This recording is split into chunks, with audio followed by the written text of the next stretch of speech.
Buenos días, mi nombre es Gilberto González, soy curador de la exposición de Álvaro Urbano, acto primero, La Eterna Adolescencia, y me acompaña, obviamente, Álvaro Urbano, que es el artista. Nada, simplemente una breve introducción de cómo surge la propuesta y cómo toma forma en la publicación. Siempre entendimos además que la publicación debía ser algo distinto a la propia exposición, aunque obviamente se complementa, y es algo que tiene siempre una sustancia en el trabajo de Álvaro. Justo ahora estábamos hablando, ¿no?, de cómo Granada, que es esa exposición que hace entre Guadalajara y Ciudad de México, una eco de la otra, ¿no?, una en respuesta de la otra, en cierta forma se entienden en la publicación que hay, y a la vez la publicación funciona de forma autónoma, ¿no? Y eso era algo que teníamos muy presente y era una idea que queríamos mantener en esta publicación.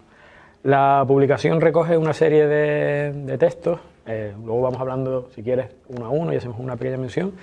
Creo que en muchos aspectos es un mapa afectivo de Álvaro, o de la relación que Álvaro establece con distintas personas del contexto cultural, pero no se puede entender, y también lo es, solo como una publicación de amigos, porque no es el caso. Es decir, es personas que de una forma u otra han entrado y han salido han entrado en la vida o han participado de la vida de Álvaro, pero también del proceso de pensamiento y también del mío, ¿no?, en la parte que me toca.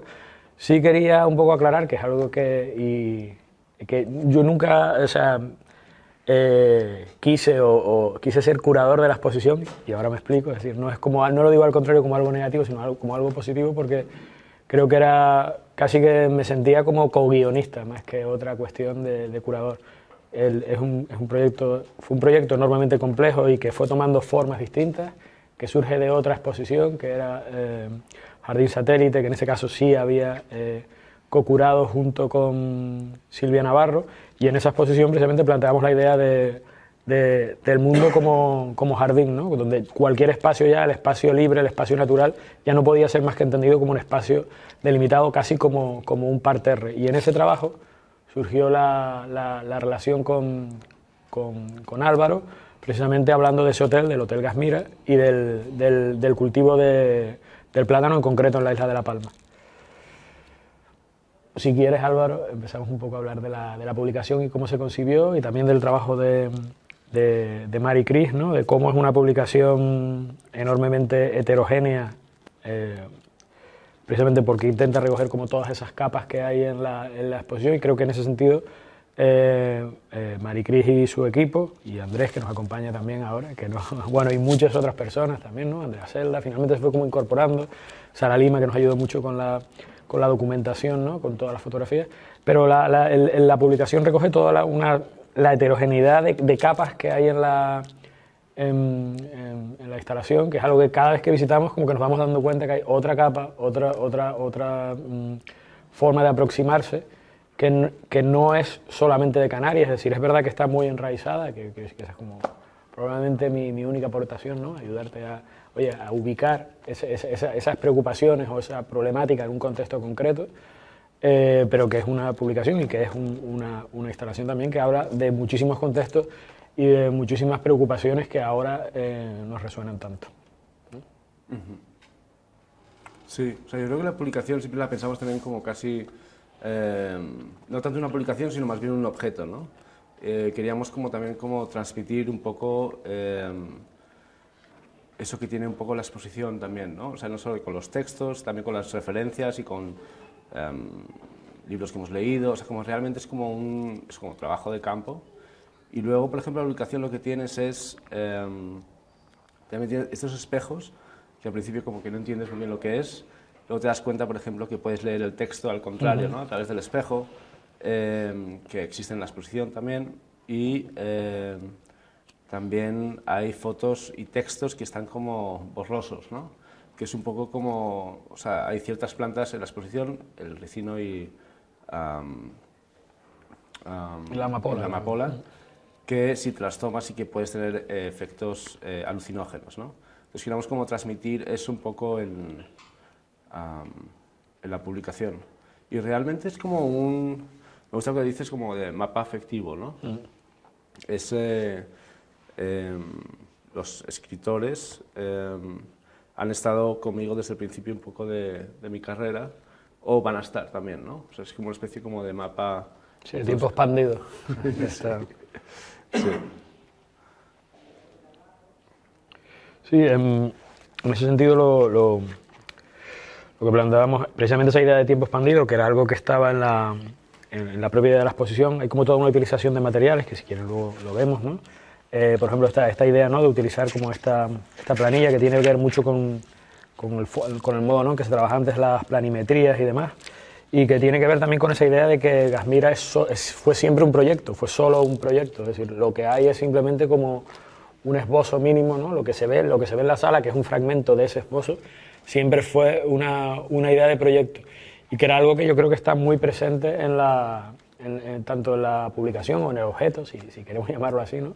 Hay algo muy escultórico también, incluso en el propio libro, esa idea de que al final lo que estamos viendo todo el tiempo es una idea que se expande, que va tomando distintas formas, que tiene también, que ahora siempre se ríe de mí por esto, ¿no?, pero que tiene que ver mucho también con una idea de la modernidad, una modernidad que nunca acaba de llegar, porque también en cierta forma como que la propia isla ya estaba instalada como en un proceso casi de posmodernidad. Quiero decir, era intentar generar o arreglar una situación o creer que se podía imponer un orden sobre algo que ya tenía otro orden totalmente distinto, que obviamente hunde sus raíces, y eso está muy presente tanto en la exposición como en la publicación, o quizá no tan presente, pero que se hace evidente en la propia idea de la conquista, ¿no? Y como esa contemporaneidad de hábitos, de tiempo, que genera siempre las colonizaciones, en las que se mantienen como lo pasado y lo presente, y esa ruptura que nunca se acaba de hacer evidente del todo, ¿no? Que creo que es algo que en Canarias siempre hay como una fractura, pero que no se sabe muy bien cómo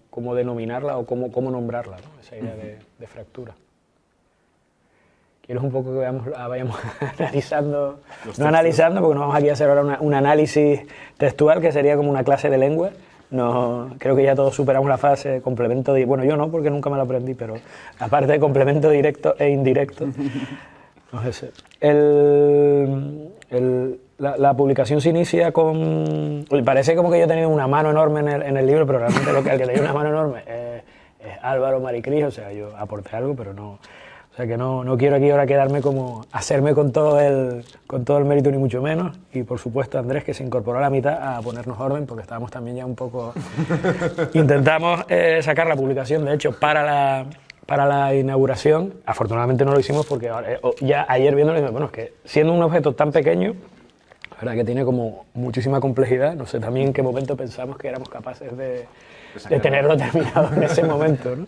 Que luego casi podríamos haber estado otro año más para acabar el libro, pero bueno, finalmente lo hicimos.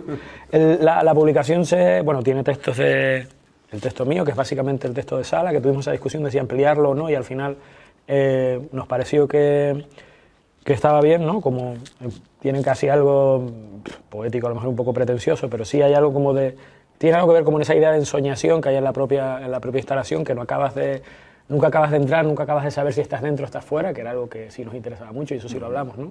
Nunca sabes si es de día, si es de noche, si estás entrando o estás saliendo, si la obra está acabada o es una ruina, que eso es ese estado que es un poco la adolescencia, ¿no? No sabes hacia dónde vas, hacia el desastre, lo digo ya en mi caso particular, que nunca sabía si sería capaz de salir de la infancia, ¿no? Y entra con ese texto que explica un poco. Viene detrás un texto de Javier Montes. Yo creo que es interesante el texto de Javier porque sí que él contextualiza, claro, él es novelista y escribe mucho mejor que yo, y él sí que es capaz de explicar perfectamente cuáles son, quiero decir, qué es lo que ocurre en Gasmira y en cierta forma qué relación tiene con el propio contexto insular, pero también con el trabajo de Álvaro, ¿no? Cómo se relaciona con otras instalaciones e incluso con otras instalaciones que no necesariamente son de Álvaro. En el caso de Sorab Moebi, que es un texto que a mí particularmente, bueno, todos me gustan, pero este me gusta muchísimo. Sorab, que es curador del Sculptor Center de Nueva York, ¿no? Y con el que estás trabajando ahora en una... ¿Se puede decir, no? Sí. Así yo que sé, de repente yo no se puede. Exacto. Bueno, pero está grabado. No, pero bueno, no lo verán millones de personas. Pero que es director del Sculptor Center de Nueva York, ¿no? Y en el que Álvaro está trabajando en una exposición. Yo creo que tiene un texto como tiene algo de cómico, pero a la vez tiene algo como enormemente tierno, si se me permite decir, porque precisamente Sohrab hace una relación con los plátanos, ¿no? Que es una cuestión que está muy presente todo el rato en la exposición, pero también con una serie de vivencias personales, ¿no? y casi de cómo afrontar la práctica curatorial, ¿no? Desde lo íntimo también y desde la historia personal del propio curador, que era algo que aquí estaba presente, pero que luego tú tomas y llevas a otro lugar muchísimo más amplio y menos afectado. Magalí Arriola, por ejemplo, ¿no? Que creo que es la que se comporta como hay que comportarse, como una historiadora del arte de verdad, ¿no? Y contextualiza perfectamente, ¿no? Y habla un poco de esa serie de relaciones que se dan en la propia instalación. Filipa Ramos, que también es historiadora del arte, y en ese sentido yo creo que traza también una idea muy interesante sobre la posibilidad de la adolescencia, y si quieres luego volvemos además lo vas a explicar tú, por favor, de dónde viene la idea de la adolescencia, ¿no? De por qué se llama esta exposición Eterna Adolescencia. Sí, o sea, yo creo que es interesante, por ejemplo, en el texto de Filipa Ramos, todos los escritores lo pasaron muy mal escribiendo el texto, de alguna manera al principio, ¿no? No les dimos tantas pistas y todos afrontaron como desde el título, ¿no? Como qué es ser adolescente y como un poco como volver. Y me acuerdo que Filipa decía que nunca ha estado tan desnuda en un texto, ¿no? Por eso estaba como... Sí. Y bueno, el título de la eterna adolescencia viene del eslogan que se utilizaba en las Islas Canarias hace 100 años, que decían la eterna primavera, ¿no? Entonces como que hemos cambiado el título de primavera por la adolescencia. Y esto viene por como algo que no se llega a desarrollar, ¿no? Como el propio hotel, que se queda en la estructura, se queda en una especie de limbo. O sea, sí, no llega a ser un hotel, no llega a no serlo tampoco, se queda un poco como en ese desarrollo, ¿no? Ese desarrollo... Sí, del puber, ¿no? De lo que va a ocurrir y no ocurre, que tiene que ver mucho también con la propia historia de las islas, pero también como con el momento actual en el que vivimos, que hay como una... Todos son potencialidades, pero nada aparece, ¿no? En ese momento en el que estamos ahora, que parece como que hemos llegado al fin de la historia, no hay ni futuro ni pasado, todo se ha quedado como en un... O sea, no sabemos entender, y hablo ya en términos históricos, ¿no? O sea, no sabemos muy bien entender el pasado del que venimos, ¿no? Porque constantemente estamos como buscando nuevos referentes, nuevas posibilidades, pero tampoco sabemos entender si esto tiene algún tipo de linealidad histórica, ¿no? No es por ponerme ahora como estupendo, pero bueno, que tiene que ver, al contrario de lo que plantea Hegel, ¿no? Con la cosa esa del fin, sí que llegó el fin de la historia, pero no porque se superaron los conflictos, sino porque parece que se ha acrecentado de tal forma que no somos incapaces, o somos incapaces ya como de intentar entender de dónde vienen y hacia dónde van. En el caso de José Esparza Chonqui, José es el director de Storefront, también en Nueva York. Álvaro había trabajado con José en otra exposición, ¿no? Que precisamente habla también de algo que ocurre de forma puntual, pero parece que va a cambiar Nueva York, o que tiene que ver también como explicar un momento histórico, que es la Feria Universal en Nueva York, ¿no? Que es un poco lo que ustedes trabajan, que tiene un poco que ver con esto, que es como ese optimismo que no llega a ningún lado. O un optimismo que precisamente cuando se materializa lo único que hace es hacer evidente un pesimismo o sí, un estado de tristeza. También, ¿no? Exacto, sí. Pero José lo lleva precisamente a un espacio que es interesante, que es el tiempo que cohabitaron en un piso en Madrid cuando estudiaban arquitectura, ¿no? En ese momento, cuando ambos cohabitan, y cómo es esa lectura de la vivienda, ¿no? Del espacio que vives, que es un espacio limitado, por otro lado es un espacio de libertad, ¿no? Que y de fantasía. Exactamente, del que sales de tu casa, es como los límites, o sea, lo limitado muchas veces es más fantasioso que el espacio libre.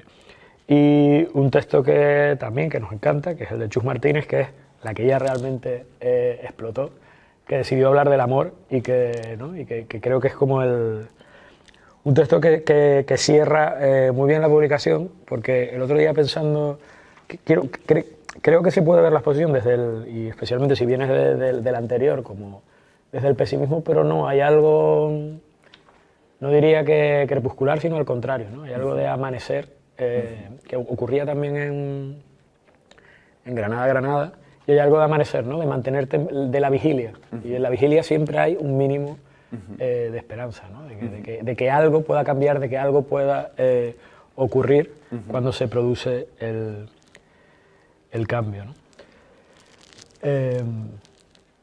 sea, creo que, por ejemplo, es importante también en el libro. El libro como que da como un poco pistas de lo que es, pero no te llega a definir del todo lo que es como realmente la exposición, ¿no? Existen unas fotos que a lo mejor si no has visto la exposición o si no sabes la colección tampoco que hay en el TEA, la fantástica exposición que tenéis aquí, como sabéis, como algunos de vosotros sabéis, hay piezas que van cambiando en la exposición. Cada 2 semanas se van colgando diferentes piezas de la colección del TEA que narran de alguna manera, siempre como de una manera distinta, ¿no? La propia exposición.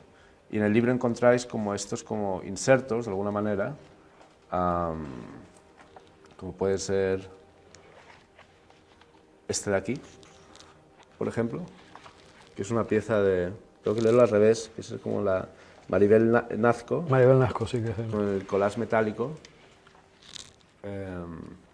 O este, por ejemplo, cuadrito de Magritte, que también aparecía como en la primera obra de la exposición, ¿no? Sí, aparecía porque precisamente ese cuadro, ¿no? Que es l'Ombre de la Terre, perdón por mi francés, pero bueno, La sombra de la tierra, que precisamente tiene toda esta cosa de un cuadro extrañísimo de Magritte, que siempre hay dudas sobre el propio cuadro, ¿no? Pero que tiene toda esta cosa de lo que está hablando, ¿no? Y fue interesante porque en una conversación con Jennifer Cher, ¿no? Tu galerista en Berlín, y no habíamos bebido, que esto es importante, o sea, empezamos como todos a dar interpretaciones muy distintas del cuadro, ¿no? Porque aquí había una interpretación en el propio museo que tenía que ver con las arenas negras de la isla, que obviamente no me cuadraba porque Magritte, el pobre hombre, nunca salió de comer mejillones en Bélgica, ¿no? Quiero decir que el contexto que conocía era el que conocía.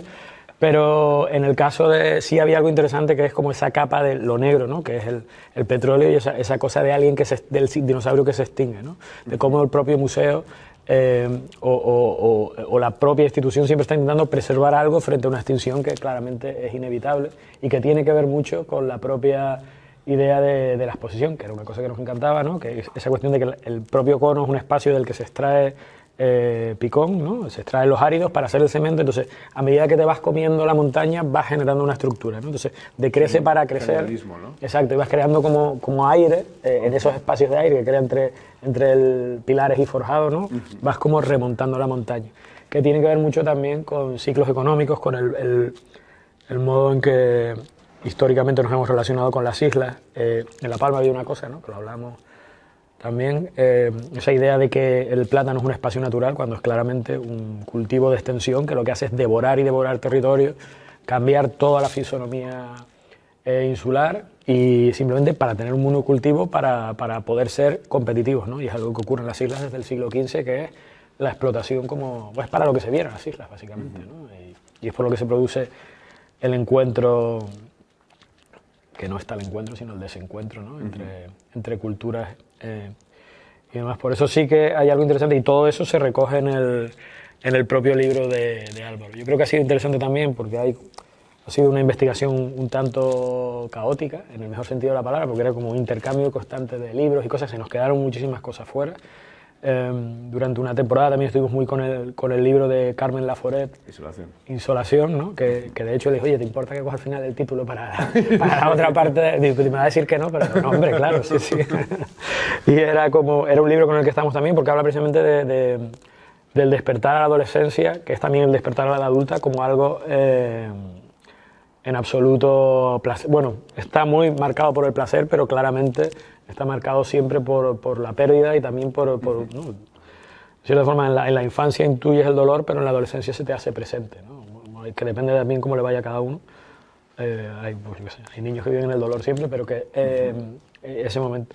Y claro, las dos exposiciones también se entrelazan, ¿no? No, y aparte es que es interesante porque la exposición, dependiendo del ángulo también, a través del espejo ves la otra exposición, ¿no? O sea, como realmente es una cosa como superfísica, ¿no? Sí. O sea, como realmente la otra exposición está dentro de la mía. Sí, claro. O al revés, ¿no? Bueno, no, yo creo decir que la otra exposición surge a partir de la tuya. O sea, no quiero decir que sí fue... O sea, Gasmira fue en cierta forma gestando la relación con las otras obras. Nunca habría sido... Y eso me parece interesante, que ha sido también una dinámica de trabajo aquí siempre, ¿no? Al menos en estos últimos años, que era como que una exposición fuese... que todas las exposiciones que estuviesen en el mismo tiempo hubiese un diálogo entre ellas, ¿no? Bien, un diálogo en términos de acompañamiento o incluso en términos de conflicto. Exacto, sí. ¿Quieres leer tu texto? No sé, bueno, yo lo ha leído todo el mundo porque todo el mundo ha ido a la exposición. No, léelo tú, venga, léelo tú. No, tú seguro que lees mucho mejor que No los sé. textos. A lo mejor de Sorab, si quieres. Vale, pues... bueno, yo leo el último párrafo, un poco para... Yo nunca, la verdad es que nunca hago esto porque me da como mucha vergüenza leer. Sobre todo, bueno, leo el final solo que... Cuando de forma abrupta el entusiasmo cesó, el hotel dejó de crecer sobre la montaña de Tenisca. Esa montaña es en realidad un cono extinto, un cúmulo de escoria volcánica excretada de forma violenta en uno de los tantos procesos eruptivos de la isla. Un cúmulo de material que aún hoy se devora incansablemente para ahorrar nuevos malpaíses, pero también para amasar la mezcla de áridos con la que se armó el hormigón de Gasmira. Un ciclo sin fin de autocanibalismo y renacimiento, de conversión y violencia como su nombre, Gasmira, Francisca de Gasmira. Una eterna primavera, una eterna adolescencia, ¿no? Que era un poco el sentido. Sí, ahí me ponía un poco poético y luego acabo de decir, igual esto no lo entiende nadie, ¿no? Quiero decir que yo lo dije, digo, bueno, pues yo pensaba, igual no lo va a entender nadie, yo me he puesto aquí como estupendo. Pero otras cosas que haces tus propios textos y acabas y te pones como los pelos de punta y dices, qué bien, qué fantástico soy y tal. Pero bueno, yo creo que sí, que en ese sentido, y si quieres leemos el de Sorab, por lo menos un fragmento, si te parece.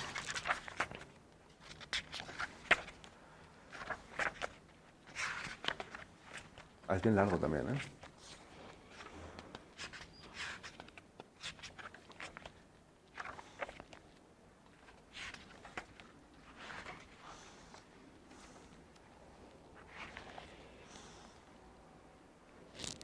Pues mira, antes de que empiece, ahí por ejemplo, y esto es una de las cosas que fue interesante, ¿no? Buscando bibliografía, encontramos un librito muy pequeño sobre la introducción del plátano como cultivo en Canarias, ¿no? De José Capote Jiménez, que era un palmero. Sí. Y la verdad es que el libro, que está en la página, bueno, está en una de las páginas, en la 30, o sea, tiene una cosa fascinante que es cuando habla del... Claro, él va desgranando el por qué el cultivo del plátano puede ser ventajoso en Canarias, ¿por qué no? Es en los años 20 y pico, antes de la Guerra Civil, cuando realmente se está empezando a pensar que podría ser un cultivo extensivo. Pero claro, hay como una serie de frases que también te hablan de las condiciones insulares, las condiciones sociales, pero también de cómo se debe forzar, ¿no? Y hay una cosa que me parece como fantástica, que lo puedo poner aquí, a ver si lo encuentro.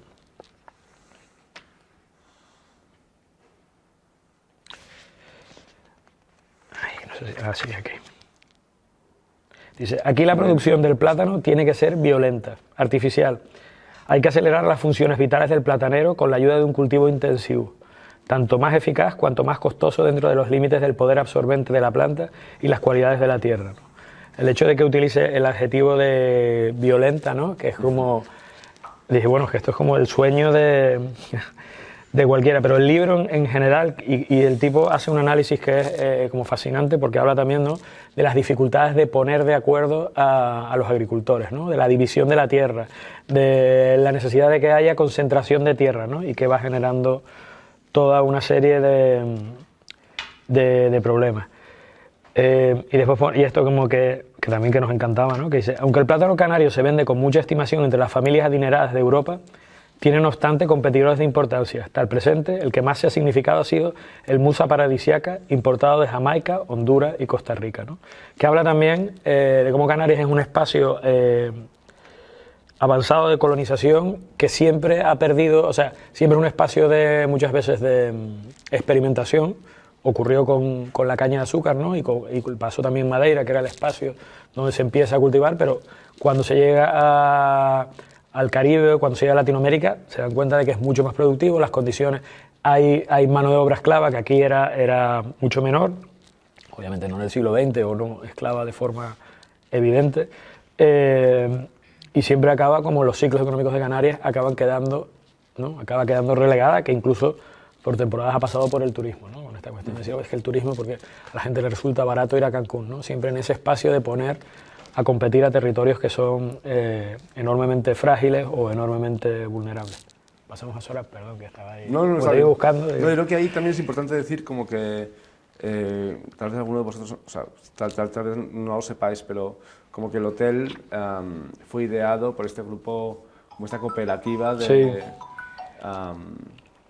De granjeros. Bueno, De plataneros, son. De Que plataneros. son, claro, es una... Sí, perdón. Y luego decidieron como no hacerlo, ¿no? Para dar paso Sí. a todas las... Eso es en el 50 y pico. Y no, hay como distintas versiones, porque luego mi madre el otro día ¿Ah, sí? me ¿Qué estaba decía? contando, bueno, pero algo pasó porque desapareció dinero de la caja, ¿no? Hay un momento como que el propio... Hay como una serie de combinaciones o elementos que se dan y se aprovechaba una estructura que es habitual, bueno, es habitual que es una cooperativa, ¿no? Había cooperativas para... no para diversificar, al contrario, sino para precisamente poder hacer adquisición de fertilizantes, maquinaria de una forma más económica. Entonces, aprovechando esa estructura, se hace una sociedad anónima también para crear un hotel, ¿no? Y lo que es interesante, yo no recuerdo si Javier lo llega a poner o no, es que, claro, dicen, bueno, vamos a hacer el hotel, parece que hay algunos problemas económicos, ¿no? Que desaparece algo del capital, pero también que de repente cuando empiezan a construir el hotel, que es en una escala gigante, se dan cuenta que tienen un aeropuerto al que no llegan aviones prácticamente. Entonces, ¿que para quién iba a ser ese hotel? Porque en ese momento no se había hecho el hotel de la costa, sino el aeropuerto, sino el de Las Breñas, que estaba más tiempo cerrado que abierto porque aterrizas dentro de una nube, ¿no? Entonces, bueno, ¿quién va a venir a quedarse a este hotel? Y eso como que también los va desanimando, de cierta forma. Y ahí es interesante también porque tú ahondas más en la figura de Rubens Enríquez, ¿no? Que es como este arquitecto palmero que se llega con Luis Cabrera, que son como los arquitectos de la modernidad canaria, que se cartean con Le Corbusier y que piensan como toda una especie de modernismo tropical para las islas, ¿no? Y que esos ecos se ve sobre todo en las zonas turísticas. En La Palma se ve mucho también, porque es toda esa migración que está volviendo de Cuba y de Venezuela, que se ha enriquecido y que quieren ese tipo de vida, ¿no? Y quieren también a un proceso de desarrollismo al propio Valle de Aridane. Leemos a Sorabia. Y leemos a Sorabia.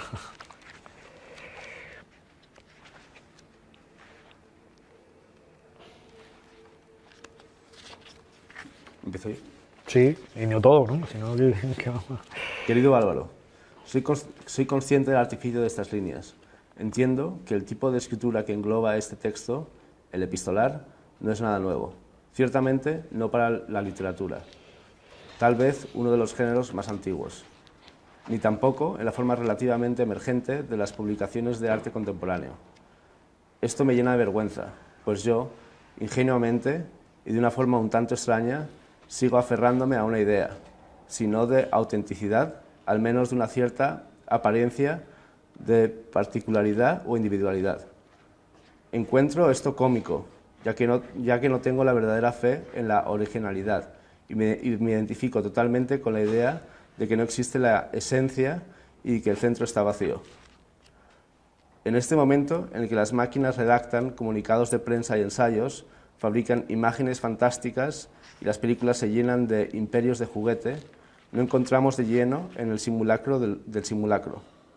Lamento si todo esto resulta muy solipsístico y por tanto narcisista. Me sentí agradecido y honrado cuando me pidieron una contribución para este volumen. Sentí que escribir era mi forma de escapar de la burocracia y la gestión. Era un descanso, por muy doloroso que resultara, una condena autoimpuesta, como lo llamarían algunos.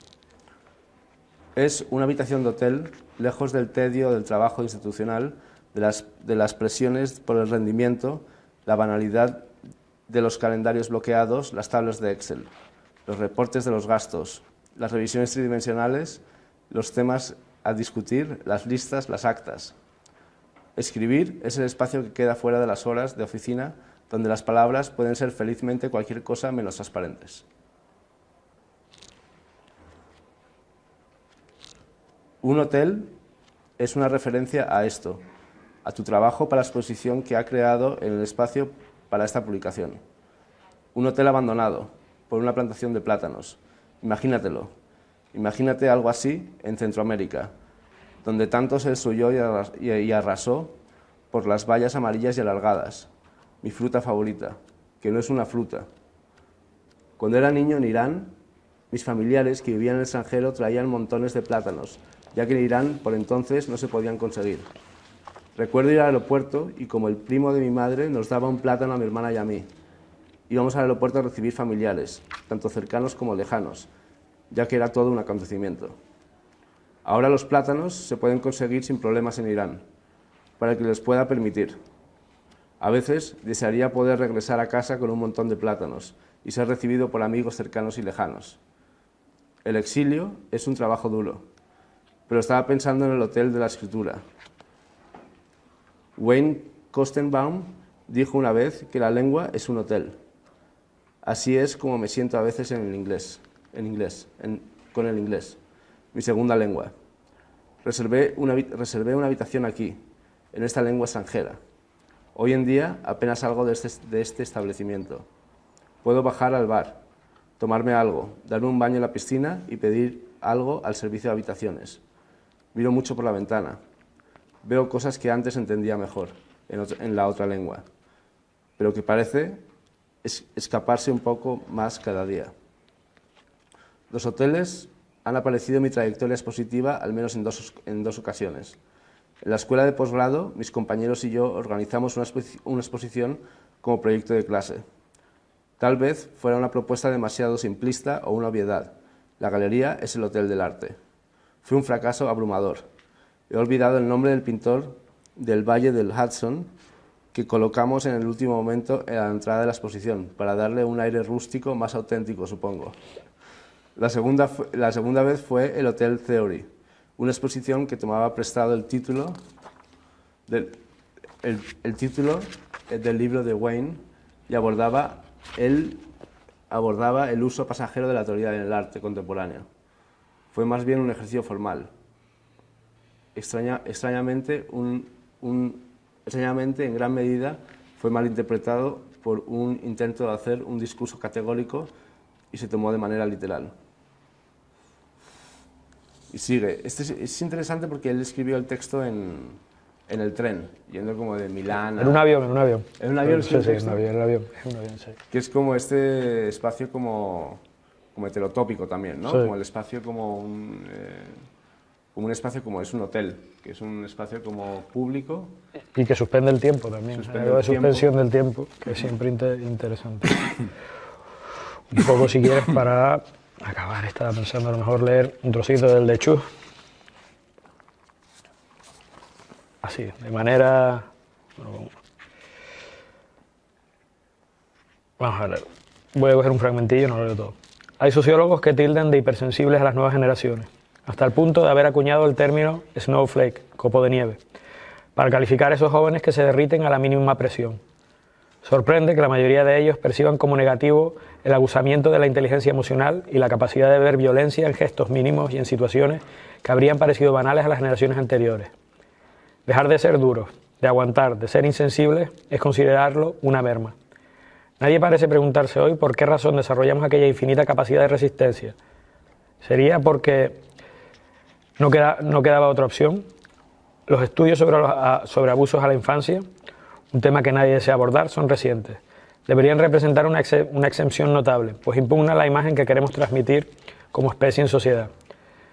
Sin embargo, la historia está llena de episodios de ingentes abusos sufridos por niños, desde la Revolución Industrial a la historia relativamente reciente y bien documentada de pederastia, sistematizada por instituciones como la Iglesia o de violencia y pobreza sistemática que afectan a cada día a millones de niños. Bueno, justo dije lo del amor, pero que es la parte menos amorosa, ¿no? Pero bueno. No, pero en el caso de Chuji yo creo que hay algo enormemente interesante porque, y esto es una cosa que no lo explicamos bien al principio, es decir, la exposición fue tomando como formas muy distintas porque ha sido una conversación larguísima durante mucho tiempo y de hecho dio un giro en verano. Y en verano volvimos un poco al Hotel Gasmira. Surge también en parte en una visita a León, que es una cosa que no hemos contado, ¿no? Y queríamos hacer algo sobre la idea de entrar en éxtasis, ¿no? La posibilidad de qué elementos todavía nos mantienen en comunión, en comunión en el sentido de estar juntos, ¿no? Y había algo en torno a la idea de la discoteca, que puede parecer una broma, pero no lo es, que nos surgió en la Catedral de León, ¿no? En esa idea de que es un espacio de parada en el camino hacia Santiago, ¿no? Y toda esa idea de las vidrieras, toda esa idea de llegar cansado, que bueno, lo sabemos todos, ¿no? Llegar cansado, no ahora, estamos pensando cuando se acabó la catedral. Llegar cansado, el olor a incienso, todo eso. Había algo que tiene que ver con el fervor, no necesariamente religioso, sino con la posibilidad de estar juntos, ¿no?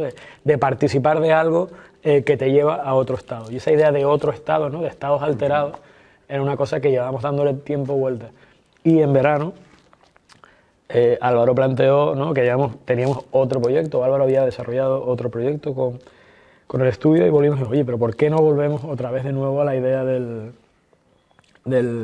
hotel, ¿no? Y por qué no llevamos el hotel más allá, también como esa idea de por qué se crea un hotel como un espacio suspendido de tiempo, alterado también de comunión de felicidad, en el que también, y esto ocurre, ¿no?, se oculta el trabajo de los otros, ¿no? Como, que era una cosa que contábamos aquí, es decir, cómo pasas de trabajar en la platanera a ser camarera de planta, ¿no? Como es una cuestión, y cómo ese trabajo siempre queda oculto a los otros para que quienes disfrutamos del hotel o quienes en un momento vamos a trabajar estemos juntos pero separados, ¿no? Y hay ese estado que pasa en la discoteca, siempre hay como un sistema que se monta para que puedas disfrutar de ese estado sin sentirte casi culpable, ¿no?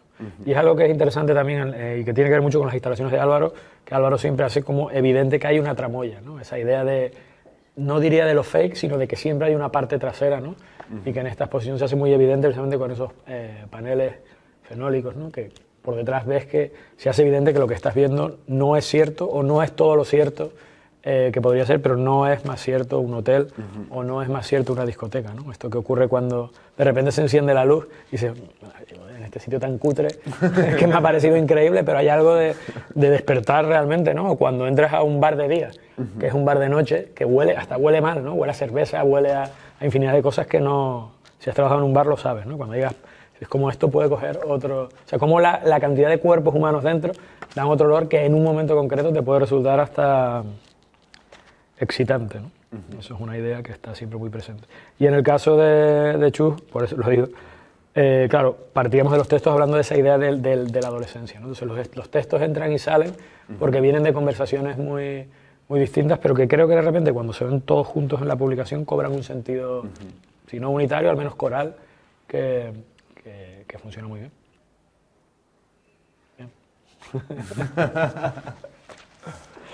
No sé si hay alguna pregunta, si quieren, si no vamos a ver la exposición, no por última vez, quien quiera puede volver, pero Álvaro sí la va a ver por última vez, creo. Y un poco finalizamos. Si tiene alguna pregunta, si no...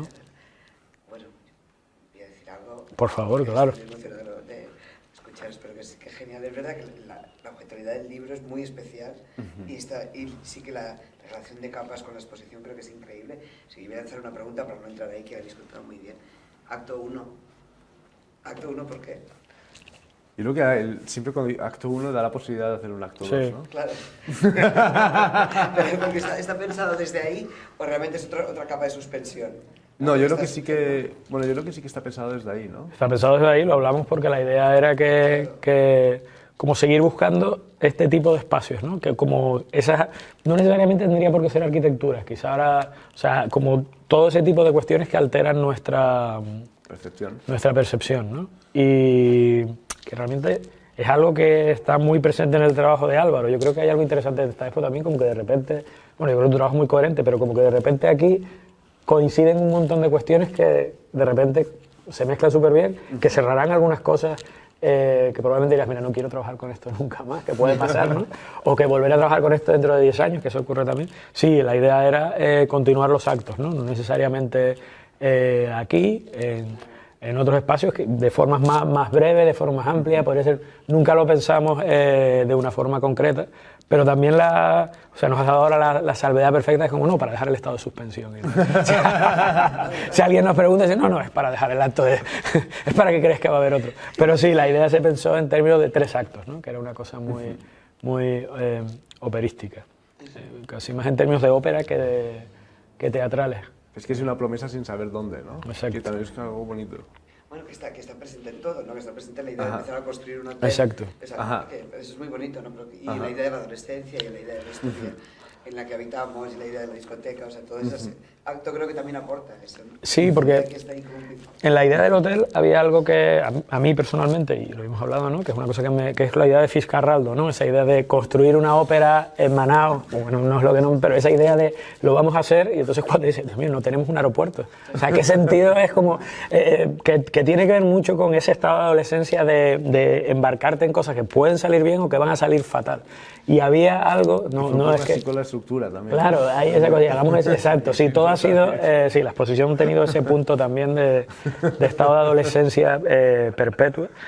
pero que había algo muy... y en la propia idea de a veces de cómo funciona la propia economía de las islas, ¿no? Pero creo que incluso la economía de España, ¿no? En general, de haremos esto y ya lo otro vendrá. Y pues no, nunca llega, ¿no? Nunca hay... Tampoco, también lo que aprendes es que la economía, por mucho que se planifique, fracasa, ¿no? Yo qué sé, Stalin intentó planificar la economía y le fue fatal, o sea, todos los planes quinquenales que hacían eran un fracaso. Pero claro, ese estado de adolescencia también tiene que ver como con un estado de buscar constantemente la novedad, ¿no? En lo que estamos embarcados. Y sí nos parecía interesante pensar otra posibilidad de actos que no necesariamente tienen que ser instalativos, pueden como tomar infinidad de formas, ni siquiera tiene por qué ser, bueno, será Álvaro, obviamente, no tiene por qué ser juntos. Yo diría haberlo encantado, pero quiero decir, pero que hay algo ahí como interesante. El libro en sí es otro acto, en realidad. Exacto, sí. Sí. Vale, pues podríamos haber puesto acto 2. Acto 2, el libro. Vaya, teníamos que haber hablado contigo antes, María. Yo he solucionado el problema. Bueno, pues nada. Sí, como siempre, muchas gracias por venir, por supuesto. Aunque nadie viene obligado. Y gracias ¿no? Y gracias sobre todo a quienes participaron en la exposición, por supuesto a las compañeras y los compañeros de TEA, a todo el estudio de Álvaro, a Aquilino, que todo el mundo se lo tomó realmente como un reto, ¿no? La exposición lo fue enormemente divertida, podía haber sido una gran fuente de conflictos y no lo fue, o sea, no fue tan fiscarraldiana como hubiésemos querido. No, la verdad que yo no lo quería, lo hablaba yo con Maribel, yo ya no quiero ningún tipo de, o sea, complejidades las que toquen, pero no, eso no, pero bueno, sí podía haberlo sido porque es verdad que fuimos siempre como muy contra la propia lógica administrativa a veces, ¿no? De superar tiempos y espacios, pero se pudo hacer, sobre todo, en mi caso particular, por los compañeros y las compañeras aquí en TEA, que realmente pusieron todo y más para que la exposición se pudiera llevar a cabo. O sea que, infinitas gracias y, por supuesto, a Maricris y a todo el estudio, a Andrés, y a la Sara, ¿no? A Estefanía, a todos los que trabajaron, a Abraham, que está ahí también, que nos ayudó, un poco para poder llevar el libro a cabo, que eso sí que casi fue más fiscarraldiano, una cosa tan pequeña, fue casi más, creo que ha sido el único punto en el que dije, mira, ya, ahí se los dejo. Hubo muchos intentos también, Sí, ¿no? sí, era como, me parece que íbamos a acabar y nunca acabábamos, era como que la colina era cada vez más alta y cada vez íbamos muriendo más por el camino. Sí. Pero así todo se llegó y ha valido la pena. Una cosa tan pequeña. Pues nada, gracias. Si quieren pasamos a verla.